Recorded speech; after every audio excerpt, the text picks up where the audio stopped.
Court వేదికగా న్యూజిలాండ్తో జరుగుతున్న రెండో వన్డేలో team India star batter KL Rahul అద్భుతమైన సెంచరీతో చెలరేగాడు. 120 పరుగులకే 4 వికెట్లు కోల్పోయిన కష్టాలు పడిన భారత జట్టును రాహుల్ తన సెంచరీతో ఆదుకున్నాడు. టాస్ ఓడి బ్యాటింగ్కు ఓపెనర్లు రోహిత్ శర్మ, శుభన్ గిల్ శుభారంభం ఇచ్చారు. తొలి వికెట్కు వీరిద్దరూ 70 ఓవర్ల భాగస్వామ్యాన్ని నెలకొల్పారు. రోహిత్ శర్మ 24 అవుట్ అయ్యాక గిల్ 56 పరుగులు, శ్రేయస్ 8 పరుగులు, విరాట్ కోహ్లీ 23 పరుగులు వెంటనే అవుట్ అయ్యారు.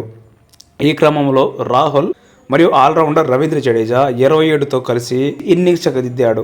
జడేజా అవుట్ అయ్యాక రాహుల్ మాత్రం తన ఏకాగ్రత కోల్పోలేదు. ఆచితూచి ఆడుతూ 87 బంతుల్లో తన 8వ వన్డే సెంచరీ మార్కును కేఎల్ అందుకున్నాడు. ఫలితంగా భారత్ నిర్ణీత 50 ఓవర్లలో 7 వికెట్ల నష్టానికి 284 పరుగులు చేసింది. మొత్తంగా రాహుల్ 92 బంతులు ఎదుర్కొని 11 ఫోర్లు, 1 సిక్స్తో 112 పరుగులు చేశాడు. న్యూజిలాండ్ ఈ మ్యాచ్లో గెలవాలంటే 285 పరుగులు కావాలి. న్యూజిలాండ్ గెలుస్తుందా, ఇండియా గెలుస్తుందా? కామెంట్ చేయండి.